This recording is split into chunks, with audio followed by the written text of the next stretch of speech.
everybody, I'm Stacy with New Creations by Stacy. I am a Dixie Belle retailer here in Madison, Alabama at Blue by JD Vintage Market. Just going to give it a sec for some people to start jumping on. And it usually just takes a minute here. But as you're coming on, just say, hey, where you're watching from. It's a beautiful day here in Alabama. So I see some people jumping on. And again, I'm Stacy with New Creations by Stacy. I'm a Dixie Belle retailer. And I also have in the post, I have the products that we're going to be using today, as well as the affiliate link if you wanted to find your local retailer or purchase any of the products that we'll be using today from the product list. So, and then I also have, my Facebook page if you want to see the finished piece once I'm done or to see more of my work as well. So I've got my daughter Haley here with me. She's going to be watching the comments so we can really focus on painting. And I'll just go ahead and start by telling you guys a little bit about what I've got going on. So this is a kitchen island. I have some bars that come out here for towel racks. And I'm going to do a layered paint job today. We're going to make it look really rustic with some glaze, as well as I might use the damask stencil. I'm just not sure how far we'll get. If we don't get far enough, I'll probably pop over to my page so that you can see the whole process. I'm trying to take you from a start to finish. And I've got this side over here done a little bit further so we don't have to worry about letting the front dry. On this piece, it is pine, so I'm using light colors with the Savannah Mist and the Fluff. So I did go ahead with pine. Sometimes those knots can bleed. So I did go ahead and give it 2 coats of Boss in white, as well as I did start off by cleaning it with White Lightning, which is a TSP-based solution. It's going to degloss it. It'll also get off all the grease, grime, stuff like that. And, oh, one last thing I almost forgot. Dixie Belle is with us. Hey, Dixie Belle. So they'll be here to help answer any questions. And if I do miss any on this end, then I'll come back and get those right after the live. So let's go ahead and get started. So the first step, like I said, I did a base coat in Savannah Mist, which is this beautiful bluish kind of gray color. It's really pretty light. I did that with the oval round brush.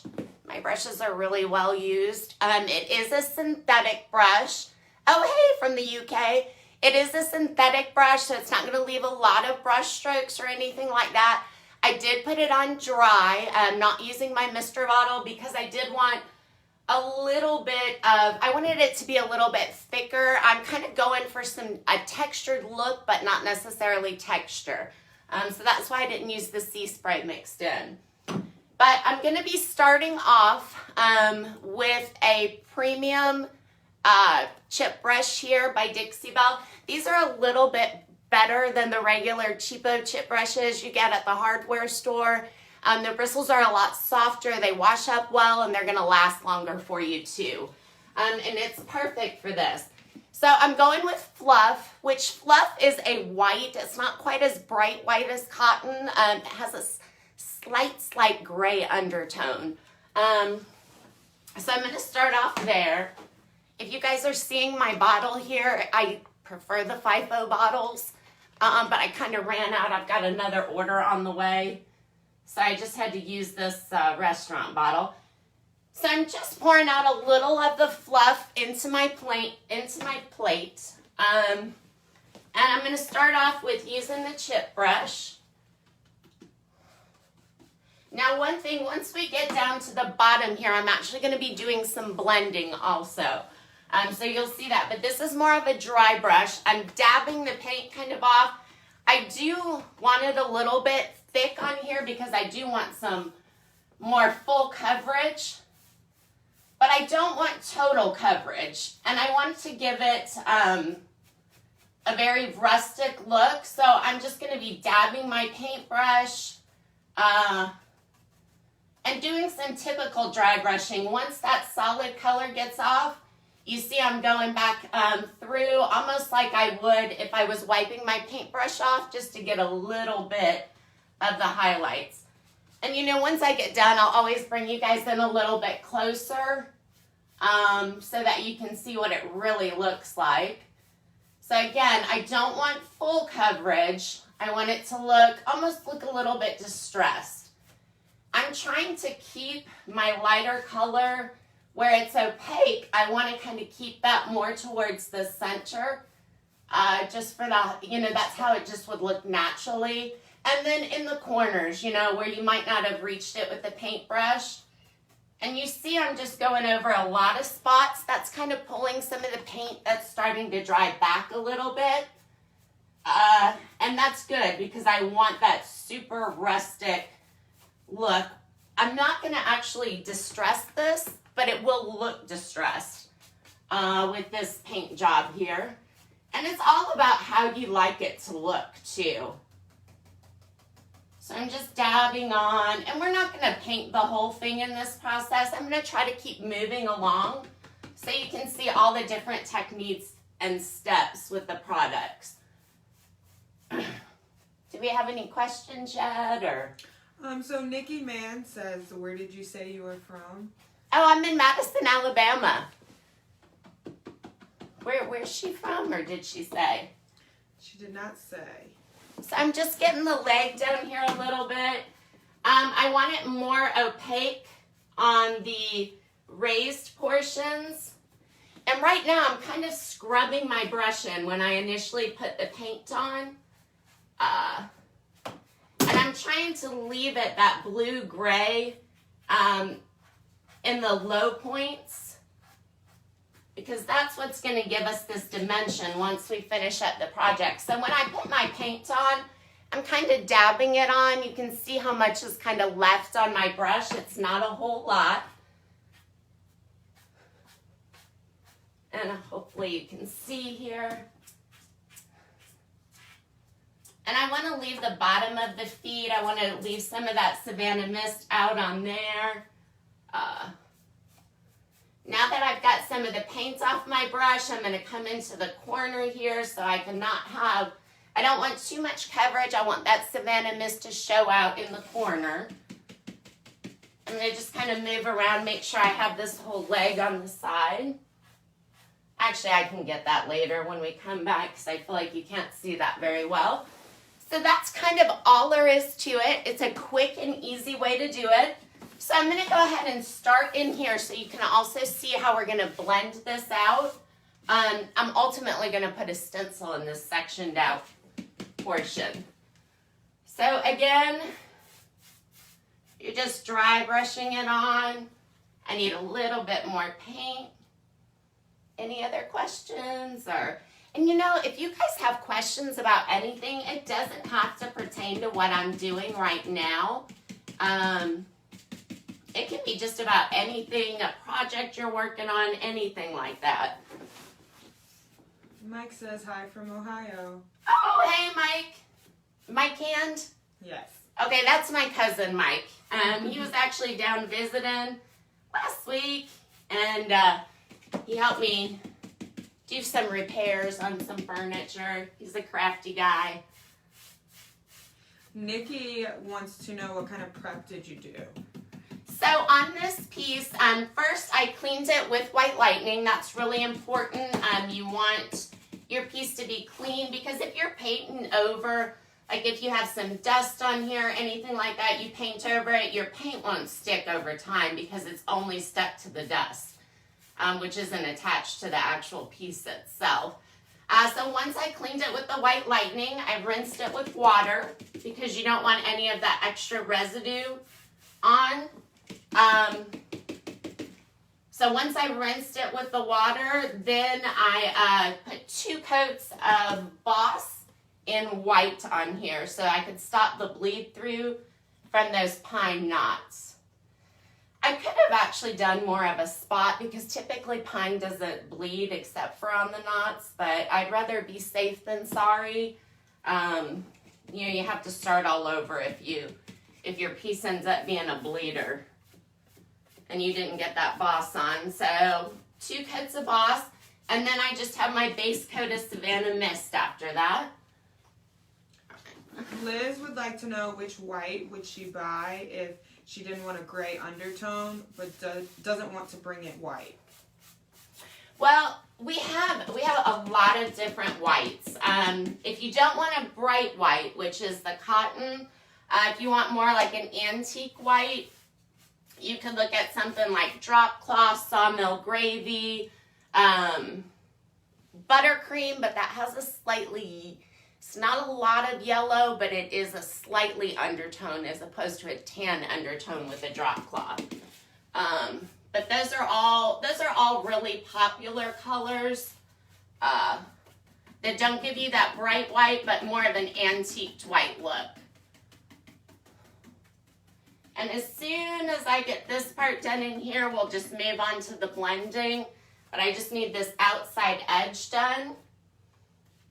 And your paint's gonna get really gunky and dried up, but that's, like as you're putting it on, it's gonna be really dry. It's not that smooth feel you have when you're blending. And that's okay, that's what we want for this particular look. You'll feel it pulling whenever you're doing this. And it's all about the look. There's no particular rhyme or reason. You can dab, you just want to make it look like it's not a perfect paint job. And hopefully, I think you guys probably can't see me too well. There we go. On that edge. And I can bring some of my white in more towards the middle. That's okay. And when I'm dabbing here, I'm actually creating a little bit of texture. I don't want to blob, but I'm creating a little bit of texture with that too. So when I start adding that glaze and everything, it's going to give that glaze something to seek into and really give it a lot of dimension. And Haley, you can just interrupt me if there's comments because I just talk forever. No, that's okay. Where's everybody watching from? So we've got Kathy from Australia. Oh, hey, Nikki from Texas. oh, wow. I used to live in Texas. Terry from Orlando. Oh, I bet it's beautiful there. Chris from New York. Ah. Hopefully you guys will warm up soon. We've got Andrea from the UK. Ah. Paola from Italy. Oh, wow. Yeah, it's a pretty, usually I come on at night, so I don't have a lot of people sometimes from the UK and from Australia and everything. It's kind of I think it's kind of really late at night for them. So my Fluff bottle has gotten clogged up. This is why I like the FIFO bottles. So let me just go ahead and open this and pour a little bit out. I'm going to have to switch this over. Oops. All right. So we just got a little bit more on the back that we're going to do here. And then we will switch to the blending. So now this blending part, that part may require me to do 2 coats, but I'll definitely get the first one on here. And that's just because usually with a blend, it looks best after 2 coats, and I don't have a coat where I've already laid out my color yet. So this will be the first one. I kind of know where I'm going. I might get lucky and we might get it in the first try, but it's pretty normal with blending to have to do a little bit more. All right, so we've got this on here now. Now I'm going to go ahead and bring it from this really textured look into a white blend into the Savannah Mist. So it's a little bit of a different process. I don't want to use a natural bristle brush for that. I don't want a lot. I want this smooth. So I'm going to switch over, and I'm going to start using my mister bottle as well. I'm going to switch over to the synthetic brushes. So I'll go ahead and for my Savannah Mist, I'll go ahead and use the oval medium because that's the largest area that I'm going to cover in the middle. And then I'll be adding some more fluff in, so I'll just go ahead and use an oval small for that. That's a little less paint, so I don't want my brush to pick up as much. My favorite blending brush is the mini, and it's perfect. It's also a short brush, so you can get into more tight spaces. So let's go ahead and, so this is a bad idea, but you're gonna see me paint out of my jar. I'm actually switching over from doing that, because you do, over time, you get a lot of clumpies, and it just makes it harder to paint. So that's why I'm switching everything to the FIFO bottles, but for right now, painting out of the jar. And I've got my fluff here mixed up as well. So first thing I'm gonna do is go ahead and spray this center section, because I want my paint to glide, and I want to be able to pull it together. Also gonna grab a paper towel here so that I can wipe off my blending brush. I just want to pull the paint together. I don't want to apply any new. And we're gonna go ahead and start with just giving it a coat of Savannah Mist. Now I can tell that my paint is not gliding really great, so I'm going to add a little bit more water. I just want it to flow across. And I've got a little chunky, let me get that out. And so I wish you could see this. I mean, just how different the paint feels. I know that blending, it's really the thing I have the most questions about usually. And the key is keeping your paint wet, but not too wet. All right, so now I'm gonna go ahead and just take, you know what, I changed my mind, and that happens sometimes. I wanna put less white on. I have this one, I took the wood off. This is actually a round medium, or excuse me, round large. I took the wood off because then I can paint little cubbies and stuff with it. So I'm going to go ahead and mist this brush. This one's dry. I hadn't used it. And I'm going to go ahead and put some fluff on here around the outside. And this is so that I can blend that into the Savannah Mist. And I've got plenty of water on here. This fluff is flowing on pretty smooth. I'm not worried if I've gotten all the brush strokes out of it, because I'm going to come back and smooth all of that out with my blending brush. I really just want to apply the paint so I can pull it together. There we go. I'm going to give it one last squirt, a little bit more water. And then I'm going to come in with my mini, and I'm going to start, let me start on this side actually. So I'm just going to start pulling my colors together. Now, which direction I go in is totally based on how it looks. So you usually don't want to go in a straight line, because then you're not pulling them together, you're just softening a line. So you want to go, now this part has gotten a little bit dry, so I'm just going to mist that to reactivate my paint. And you're just going to go in whatever direction you can, whether that's diagonal, straight across, pulling some more white over here. And I'm continuously wiping off, because I don't want it to pull too much together. So you can go in whatever direction you think your piece needs. It's totally based on the look and how it's pulling together. Actually, I think I might get away with just one coat on this blend. Perfect.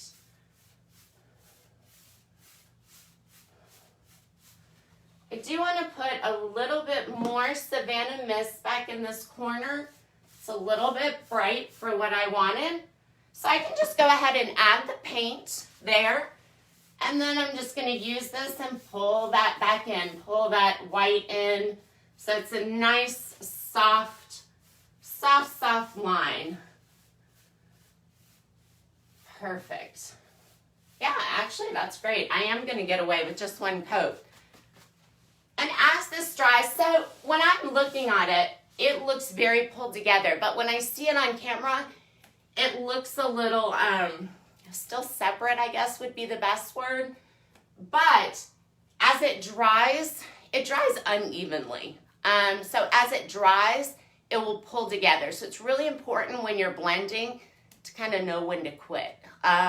You don't want to take it too far and start pulling your paint back. Or you might have had the perfect blend and you end up messing it up because it's already in the process of drying. It looks blotchy. So let it dry once you've got the look that you like. So we've got this done. So at this point, let's pretend like this was dry, because we're moving along at a pretty good rate here. Any more questions or anything? Or No more questions, but we've got Melinda from Missouri. oh, hey, I'm from Missouri, St. Louis originally. Irene from Scotland. Oh, wow. Jamie Scotland. from Washington. Scotland, you're just going into spring too, aren't you? Yeah. So anyway, what we've got here, once this dries, and I'm going to show you this process on the side, but once this dries, I want a very subtle stencil. This is the damask stencil, and we may get to it. I've got my heat gun out, but I would lay this down and just go ahead and do the stencil over it. That would be my next step. Well, that's not true. My next step, actually, these are Surf Prep sanding pads. This is a super fine, so it's really equivalent to like maybe a 320, 400 grit sandpaper. And you know how after you paint your furniture and you feel it, it's so chalky, it just doesn't really always feel really good? Run this over it and it will be so smooth. This is like the secret to the really nice finishes. I'm a big texture person, so we are gonna switch this around. I might have to move the camera a little bit, but this side, there we go. This side is already done. I think you can see. I'm gonna move you back just slightly because I want you to be able to see the foot for when we start glazing. So, whoops. There we go. All right, so this side is done. And I've got some very light damask stencils in here. I'm not sure if you can see them, but like I said, at the end, I'll pull you in for a close-up so you can really get that. I want them very, very subtle, almost like a distressed wallpaper that maybe got painted over or something like that, or is just really old and deteriorating. So to get this smooth feel, so this is smooth up here. I did this. This isn't. So easy. All you do is take really fine, this is super fine rad pad, but you can take like a 320 or a 400 grit. I really like the 600 grit, but that's it. And now this thing feels so good, whereas before it was really rough and chalky. So I didn't do this leg. I've actually already, nope, didn't do this section right here either, so you can just see how easy it is. All I'm gonna do, oops. My paint was not hard and I just scratched it with my nail there, but that's okay, super easy fix. So I did all of this morning. And let me back up a little bit. So the boss, when you put the boss on, you want to wait overnight, which I did because I definitely don't want to do my bleed through. But this morning, I wanted to get through more stuff on the live video. So I've actually done several steps. I did the base coat. I also did the dry brush. Normally, I wouldn't do more than 2 steps in a day. I would stop because you want to let your paint sit and harden so you have that really good adherence. But for the purposes of a live, in real life, I don't use a heat gun either. But for the purposes of a live, we want to get through a lot of stuff, show you how to use it. So sometimes that can happen when you don't wait the appropriate amount of time. Also, in between each coat, really good to wait about an hour or 2. Otherwise, when you reactivate your paint with your mister, you can start pulling paint back, and that's how you get all those clumpies and everything. So, really easy fix right there. Also, where we're going to work on the glaze, I've done 3 steps today, this morning, within a very short time. So we're going to work on the glaze up here. I have actually applied a satin because when you put glaze onto a very flat chalk paint, it sinks in and you cannot, I actually literally just wiped the paint off that I put on there. Oh, let me fix that again. So if you don't protect it first, and you put the glaze on, it'll sink into the paint. You're not able to really manipulate it. So you definitely want to protect in between the paint and the glaze. Now, if you want a super, super grungy look, really dirty, completely change the color of your paint, you can put the glaze directly onto the paint. It's just going to sink in. You won't be able to move it around. Oh, let me put my lid back on my Savannah mist here. I don't want it to dry out before I get it in my FIFO bottle. All right, so I've got a little, we're going to be using Van Dyke Brown, which is a little bit lighter than I want it to be. So I am actually going to mix a little bit of coffee bean into it so that I can darken it up. When you mix paint into your glaze, you just want to be careful not to put too much paint into it because it won't give you as much time to work with it and to wipe it back. By the way, do we have any more questions or? No. All right. So, actually, while I'm getting this open too, I'll go ahead and talk about the top. You can see a little section of it over there. So on the top here, hold on. I know that's not good to use your teeth to do that, but I had to get it open. I didn't have my scissors out. What brown is it? But, this is, the glaze is Van Dyke. You can see it's kind of light. It does dry a little bit darker than that. And I'm actually going to be mixing some coffee bean into it, which is a really nice, rich, dark brown. And all of these layers give your piece a lot of depth. So that's why it's nice to use these instead of having a flat. Now, just to show you guys, this is what happens when you paint out of your paint jar. See all those clumpies around the edges? Those start to fall into the paint. And when you get to the bottom and you're trying to use your paint, you'll have little clumpies you keep having to pick out. So, want to shake up your glaze pretty well. So you never usually want, I don't measure anything, but you never usually want more than 1 part of paint to 4 parts of glaze, because that's where you're going to run into very little work time when you start adding more paint.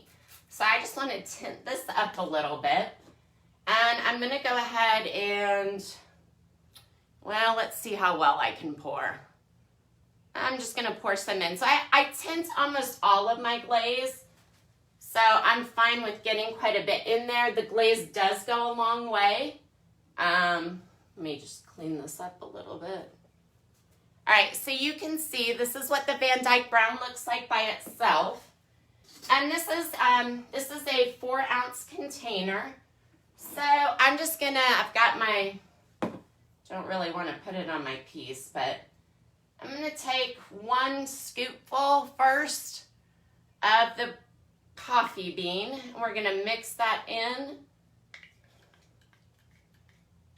Liz says FIFO bottles are expensive in the Ukraine. Are they an American item? They, I get mine, hopefully I can say on here, well, Dixie Belle doesn't carry anything like it, so I can probably say okay. I get mine from a place called Websterant, and actually if you want to go to my page, I'll post a link to it later. I learned about that from AJ's Vintage Design. And they were on sale this week for $1.75, but they have, you can wash them out really easy, so they're reusable. So it's not like something that you have to continuously purchase. I tried some other condiment bottles, and they're just, I don't like them. They clog up really easy. That's what I was just using and had to take the lid off. Okay, so I've got it a little bit darker here. You can see the difference. And the tone, hopefully you can, it's just a little bit darker. And you can add, these are all water-based products, so you can tint your glaze. Like we have a pearl iridescent glaze, because we don't have just a clear, but we have a pearl iridescent glaze. You can actually tint that with any paint color you want to make your own glaze. I do a lot of that. I love the look of glaze. It's really messy though, so I don't always like to do it, but I'm usually mixing something. All right, so I am I'm going to use a premium chip brush, and this has little white flecks on the bottom of it. This is one of my older ones, but it's fine. Not the same one I used. So what we're going to do is you're just going to take some glaze, and I'm going to do an all-over glaze, but you can actually just do you can just put the glaze in your corners with an art brush and then wipe it back or whatever. But we're going to start at here. And I'm just going to kind of scrub it in. I definitely want to scrub it into all the corners. Liz, Sure you guys can Jamie said, do you use the type with different size openings also? All of mine have the same. When you say different size openings, do you just mean where the paint comes out, or the FIFO bottles? Here, will you hand me that bottle right there that has the cotton? So these are the FIFO bottles. So they've got, if this hardens up, you just pick that out when you want to pour. The paint won't come out unless it has a lot of pressure on it, so you can, shake stuff up and everything. And then there's another screw off cap at the bottom, so it just goes straight through when you need to clean it out.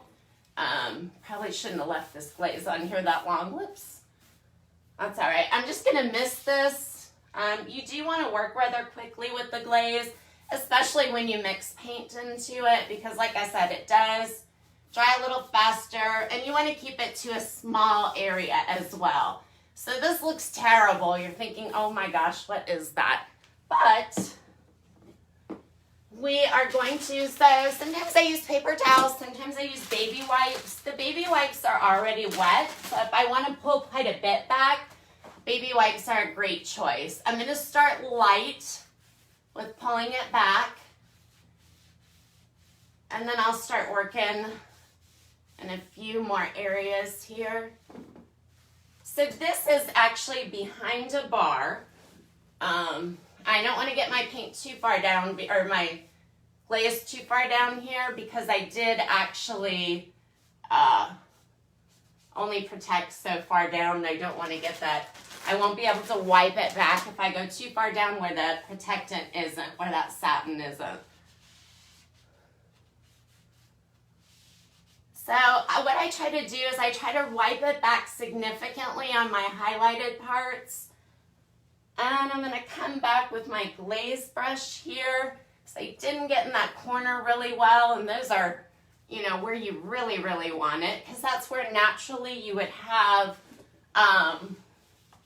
everything sink into.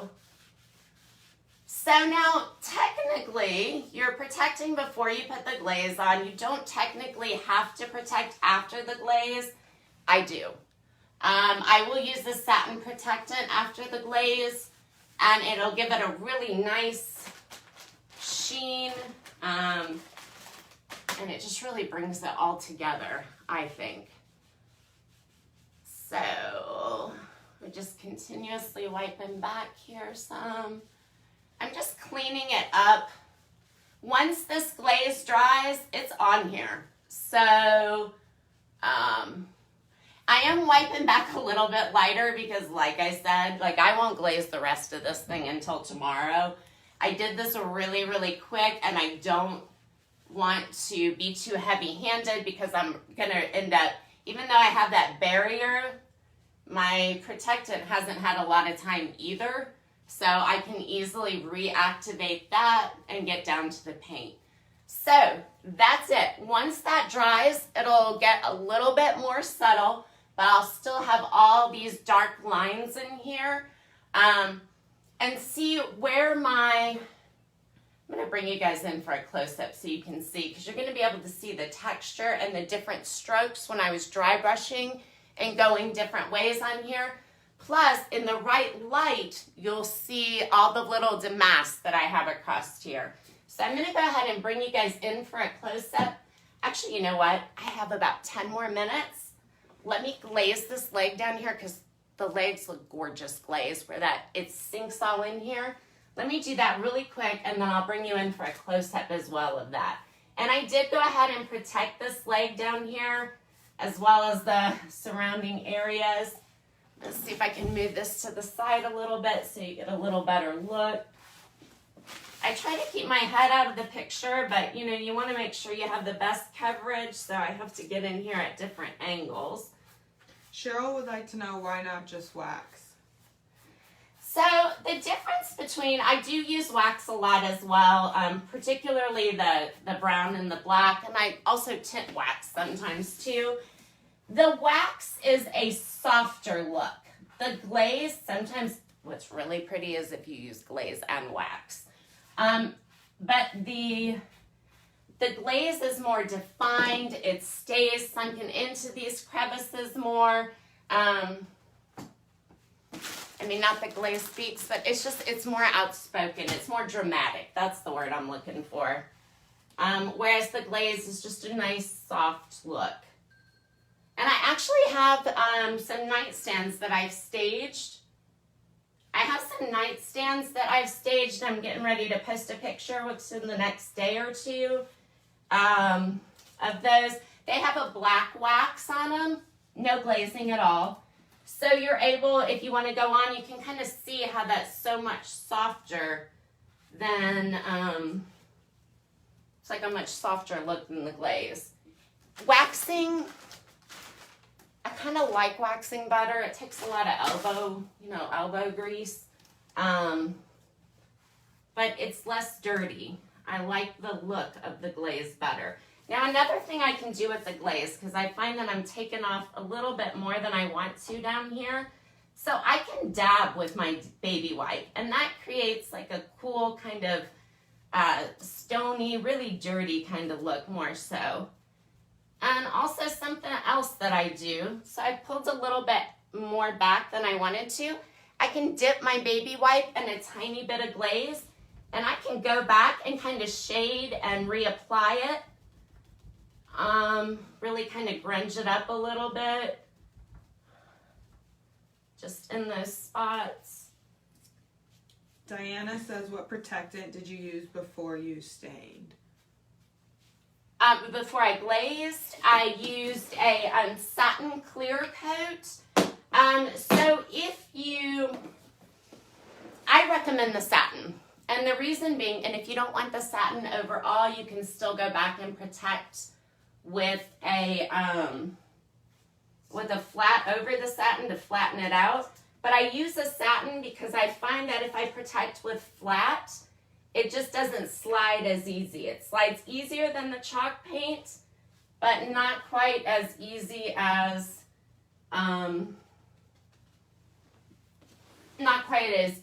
it does with the satin. All right, so I've got everything white back that I think I want to on here.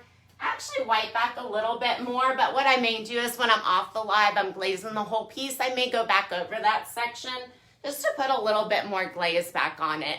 When I'm live, I'm trying to be quick, so it's not always, I'm not always as conscious of the details as I am when I'm not. So I'm going to take you guys down. I'll show you a close-up. It's still drying, so it's still going to change some appearances a little bit. And then, of course, once I go back with the protectant, that's going to change it as well. So let me go ahead and pop you guys in. You can see the blend down here as well as the texture. But this is going to be close to the final look here. So a close-up, you can kind of see how it looks kind of in those corners, just nice and grungy. You can kind of see how the glaze is sticking to the damask. You can just see how nice and grungy it looks and how all that texture from that layered paint with the dry brush just really enhanced enhanced. And then we'll come down to so this is the blend. So you've got the texture here and then coming into that nice, smooth, softer blend. Once I run that rad pad over it, that will, hopefully, I don't know about the lighting there, but you can see the leg too where we glazed that. And then I'll go ahead and put you guys back up here.